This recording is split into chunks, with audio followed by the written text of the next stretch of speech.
Assalamualaikum warahmatullahi wabarakatuh. Insyaallah, alhamdulillah hari ini saya dibersamai oleh Ustaz Muhammad Nur dan beliau ini adalah salah satu pengajar tahfidz tentunya. Oke, Ustaz, assalamualaikum Ustaz. Ya, salam. Saya mau tanya nih, Ya, gimana sih silakan. tentang pembelajaran Al-Quran di sekolah ini? Secara umum dulu. Iya. Jadi untuk pembelajaran di lembaga kita, pesantren kita, khususnya untuk pembelajaran Al-Qur'annya, kita ada dua tahap ya. Tahap pertama di mana ketika santri baru masuk itu ada tahap tahsin, penyamarataan bacaan sesuai dengan standar yang telah ditetapkan. Nanti satu semester itu paling cepat, sekalipun memang ada beberapa santri yang lebih cepat ya, sebelum satu semester itu nanti santri akan masuk ke tahap tahfidz, baru mulai menghafal. Dan di sini sebelum ini materi yang sudah ada. Kalau untuk tahsinnya, tahsin dan tahfidz sebenarnya metodenya talaqi ya. Tapi untuk di tahsin selain talaqi yang kita pakai dalam pembelajarannya adalah metode tilawati.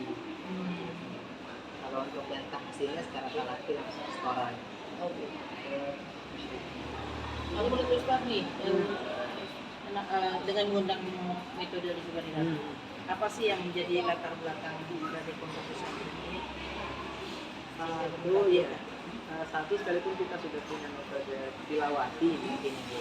Yang paling pertama satu itu ya tetap agar tetap terjalin silaturahmi yang pertama Allah, dan kedepannya sekalipun kita sudah punya metode tilawati mungkin nanti setelah proses pembelajaran di sekolah ini kalau dianggap mampu menunjang kemampuan santri nantinya mungkin kenapa tidak untuk dicoba seperti itu.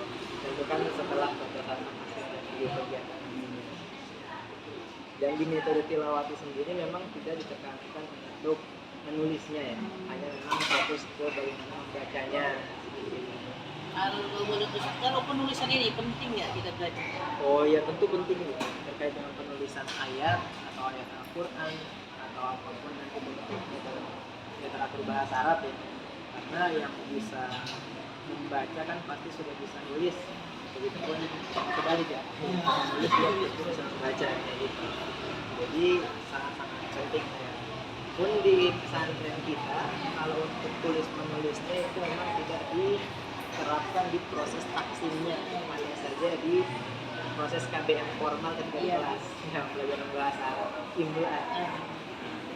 Kalau misalkan secara pembelajarannya berarti kita belajar ini menggunakan metode ini terapi. Jadi ini ada beberapa metode di sini ya. Masya Allah. Tujuan utama kalau misalkan Ustaz ini menggunakan metode ini di sekolah terapi, tujuan utamanya apa ini? Pada perjalanan nanti kalau misalnya harus menerapkan metode isbari ini, harapannya mungkin satu santri akan lancar baca Qurannya.